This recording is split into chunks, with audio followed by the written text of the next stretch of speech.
Hello students, welcome back to another session of history. Today we are on chapter number 9, Traders, Kings and Pilgrims. Now in this chapter we are going to learn about who are the traders, how did they came to India or other parts of the country through which they came for the trading business, and also who are the kings and what are the pilgrims, means the temples they have built. So let's start. Jagini at the market. Jagini looked forward to the fair in the village. She loved to see and touch the pots and pans of shiny steel, bright plastic buckets, cloth printed with brilliant floral designs, and clockwork toys, all of which came from the city. The men who spread out their wares came in buses and trucks and went back at the end of the day. Why were they always on the move? She wondered.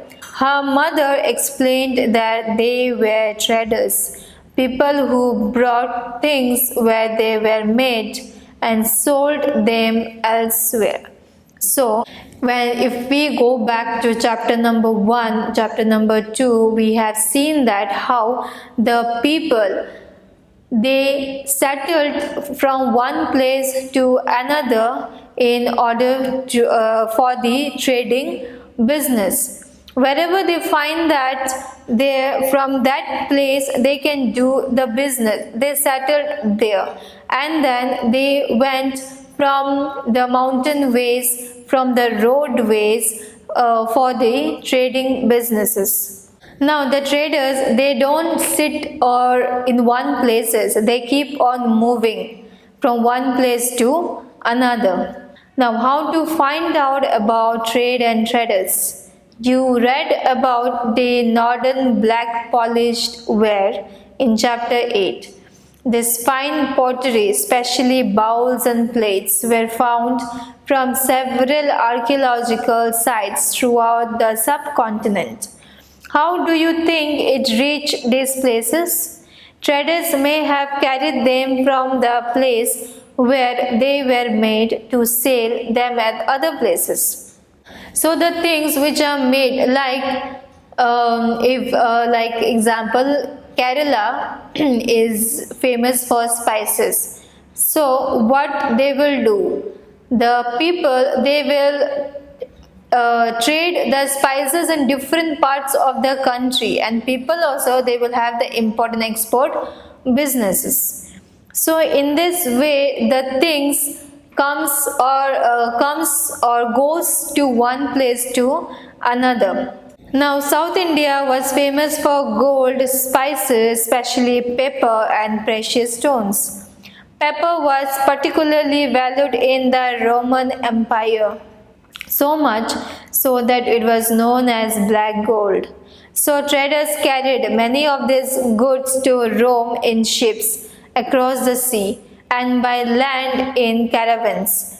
There must have been quite a lot of trade, as many Roman gold coins have been found in South India. So the Romans, since they came to know that the gold and spices are very famous in the South India, so the Romans, what they did, they started trading businesses for spices, that is pepper, and also gold through the across the sea.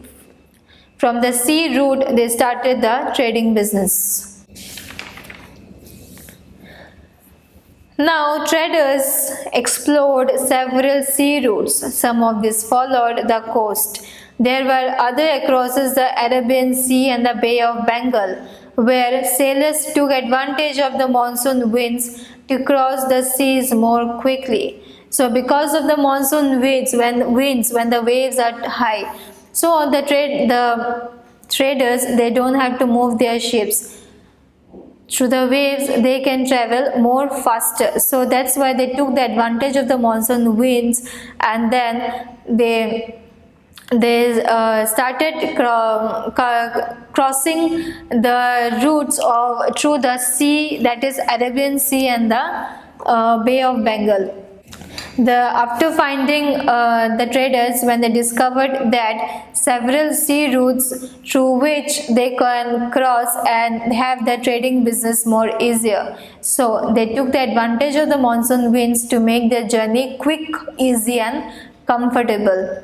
So if they wanted to reach the western coast of the subcontinent from East Africa or Arabia, they choose to sail with the southwest monsoon, and sturdy ships has to be built for this long journey. Now, sturdy ships were built in order to travel in the monsoon winds. Now, new kingdoms along the coast. The southern half of the subcontinent is marked by a long coastline and with hills, plateaus, and river valleys. Amongst the river valley, that of the Kaveri is the most fertile. Chiefs and kings who controlled the river valley and the coast became rich and powerful. Sangam poems mention the Muvendar. This is a Tamil word meaning three chiefs, used for the heads of the three ruling families, the Cholas, Cheras and the Pandyas. So the southern half of the subcontinent is marked by a long coastline and with hills, plateaus and also river valley. Then Kaveri is the most fertile among the river valley. Then there is a Tamil word that is Muvendar, which means three chiefs of the three ruling families, that is the Cholas, Cheras and the Pandyas, who became powerful in South India around 2300 years ago. Each of the three chiefs had two centers of power, one inland and one on the coast. Of these 6 cities, 2 were very important: Puhar or Kabirpatinam, the port of the Cholas, and Madurai, the capital of the Pandyas. So the Cholas, Cheras and Pandyas became powerful in South India around 2300 years ago. Then Puhar of Kabiripatnam, the port of Cholas, and Madurai, the capital of the Pandyas, were the 2 important cities. The chiefs did not collect regular taxes. Instead, they demanded and received gifts from the people. They also went on military expeditions and collected tribute from neighboring areas. They kept some of the wealth and distributed the rest amongst their supporters, including members of their family, soldiers, and poets.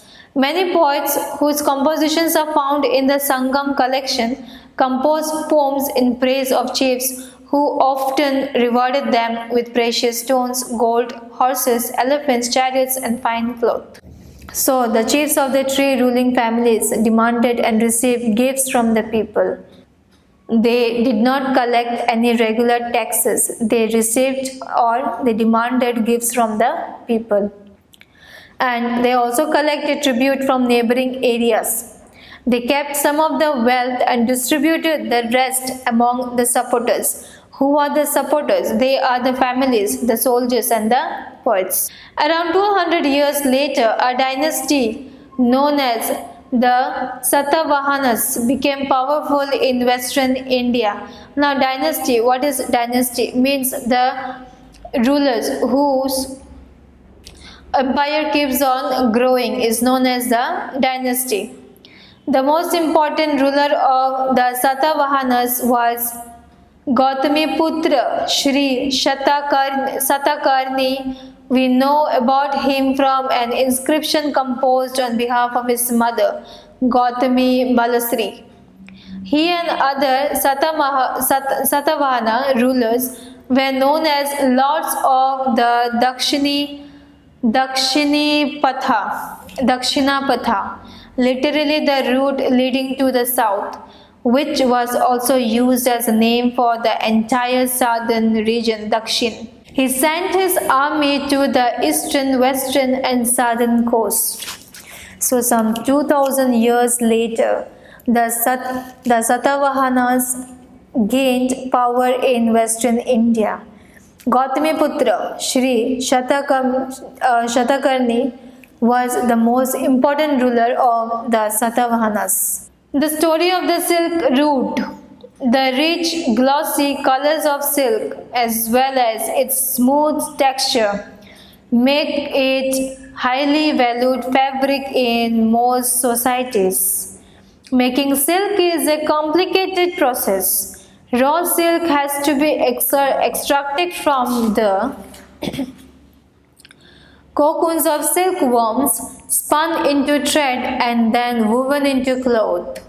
Techniques of making silk were first invented in China around 7,000 years ago. While the methods remained a closely guarded secret for thousands of years, some people from China who went to distant lands on foot, horseback, and on camels carried silk with them. The paths they followed came to be known as the Silk Route. So, the Silk Route was first invented in China around 7,000 years ago.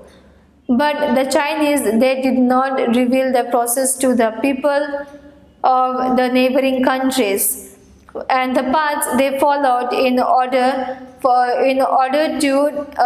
silk trade is known as the Silk Route. Sometimes Chinese rulers sent gifts of silk to rulers in Iran and West Asia, and from there the knowledge of silk spread further west. About 2000 years ago, wearing silk became the fashion amongst rulers and rich poor people in Rome. It was very expensive as it had to be brought all the way from China, along dangerous roads, through mountains and deserts. People living along the route often demanded payments for allowing traders to pass through. So Chinese, they invented the technology of making silk around 7,000 years ago. And while the methods were kept a secret for many years, some people from China who went to distant lands carried silk with them, and that path is known as the Silk Route. It was a very dangerous road, but still it was a very dangerous road. They have to pass through the mountains and deserts, and the people who are living in the mountains and deserts, they demanded payments for allowing traders to pass through. Now look at map 6, page 76 to 77, which shows the Silk Route and its branches. Some kings tried to control large portions of the Silk Route. These were because they called benefit from taxes, tributes, and gifts they were brought by traders traveling along the route. In return, they often protected the traders who passed through their kingdoms from attacks by robbers. The best known of the ruler who controlled the Silk Route were the Kushanas, who ruled over Central Asia and Northwest India around 2000 years ago. Their two major centers of power were Peshawar and Mathura. Taxila was also included in their kingdom. During their rule, a branch of the Silk Route extended from Central Asia down to the seaports at the mouth of the river Indus, from where silk was shipped westward to the Roman Empire. The Kushanas were amongst the earliest rulers of the subcontinent to issue gold coins. These were used by traders along the Silk Route. So why do you think it would have been difficult to use carts along the Silk Route? Silk was also sent from China by sea. So trace the routes on map 6, page number 76-77. What do you think would have been the advantages and problems in transporting silk by sea? So from this paragraph we understood that about 2000 years ago, wearing silk became the fashion amongst ruler and rich people in Rome.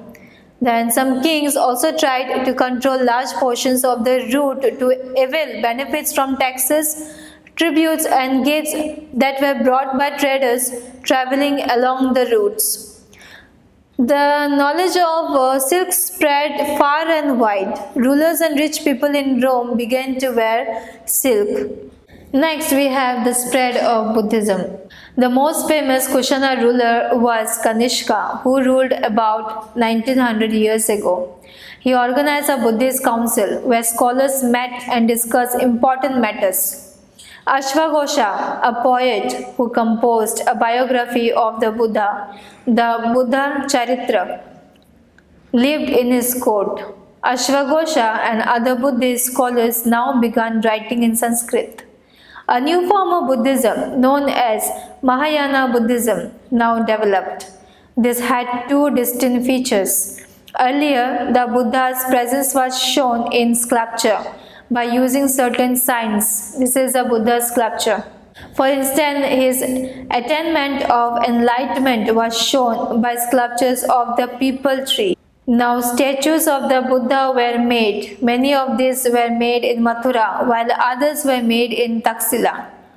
The second change was a belief in Bodhisattvas. These were supposed to be persons who had attained enlightenment. Once they attained enlightenment, they could live in complete isolation and meditate in peace. However, instead of doing that, they remained in the world to teach and help other people. The worship of Bodhisattvas became very popular and spread throughout Central Asia, China, and later to Korea and Japan. Buddhism also spread to western and southern India, where dozens of caves were hollowed out of hills for monks to live in. Some of these caves were made on the orders of kings and queens, others by merchants and farmers. These were often located near passes through the Western Ghats, roads connecting prosperous ports on the coast with cities in the Deccan ran through these passes. Traders probably halted in these caves monasteries during their travels. Buddhism also spread southeastern to Sri Lanka, Myanmar, Thailand, and other parts of Southeast Asia, including Indonesia. The older form of Buddhism, known as Theravada Buddhism, was most popular in this area.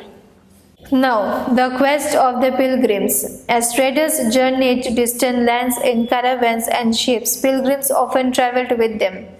Now, who are the pilgrims? The pilgrims are the men and women who undertake journeys to holy places in order to offer worship. Men or women who undertake journeys to holy places in order to offer worship. The best known of these are the Chinese Buddhist pilgrims. Faxian, who came to the subcontinent about 1600 years ago. Xuanzang, who came around 1400 years ago, and the I-Qing, who came about 50 years after Xuanzang. They came to visit places associated with the life of the Buddha. Each of these pilgrims left an account of his journey. They wrote of the dangers they encountered on their travels, which often took years, of the countries and the monasteries that they visited, and the books they carried back with them. Xuanzang, who took the land route back to China through the northwest and Central Asia, carried back with him statues of the Buddha made of gold, silver, and sandalwood, and over 600 manuscripts loaded on the backs of 20 horses. Over 50 manuscripts were lost when the boat on which he was crossing the Indus capsized. He spent the rest of his life translating the remaining manuscripts from Sanskrit into Chinese. The beginning of Bhakti. This was also the time when the worship of certain deities, which became a central feature of later Hinduism, gained in importance. Now Bhakti means the things which we share when we are offering or when we are worshipping God. These deities included Shiva, Vishnu, and goddess such as Durga. These deities were worshipped through bhakti, an idea that became very popular at this time. Bhakti is generally understood as a person's devotions to his or her chosen deity. Anybody, whether rich or poor, belonging to the so-called high or low caste, man or woman, could follow the path of bhakti. The idea of bhakti is present in the Bhagavad Gita, a sacred book of the Hindus, which is included in the Mahabharata. In this, Krishna, the god, asks Arjuna, his devotee and friend, to abandon all dharmas and take refuge in him, as only he can set Arjuna free from every evil. This form of worship gradually spread to different parts of the country. Those who followed the system of bhakti emphasized devotions and individual worship of a god or goddess, rather than the performance of elaborate sacrifice. According to this system of belief, if a devotee worships the chosen deity with a pure heart, the deity will appear in the form in which he or she may desire. So the deity could be thought of as a human being, lion, tree, or any other form. Once this idea gained acceptance, artists made beautiful images of these deities. Now, bhakti comes from the Sanskrit term bhaj, meaning to divide or share. This suggests an intimate two-way relationship between the deity and the devotee.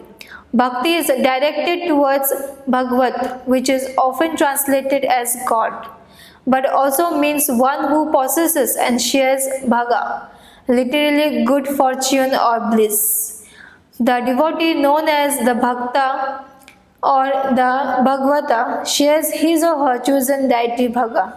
Now, a poem by a bhakta.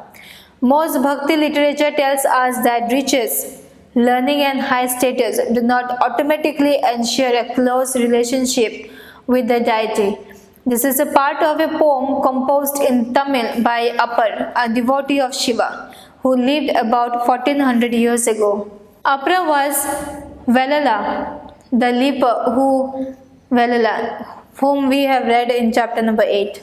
The leper with rooting limbs, the man who is regarded as low by the Brahmin, even the scavengers. Even this man, if they are servants, that is devotees, of him who shelters the Ganga in his long hair, that is Shiva, I worship them, they are gods to me. Because the deities were special, these images of the deity were often placed within special homes, places that we describe as temples. You will learn more about these temples in chapter 11. Bhakti inspired some of the best expressions in art, sculpture, poetry, and architecture. Hindu.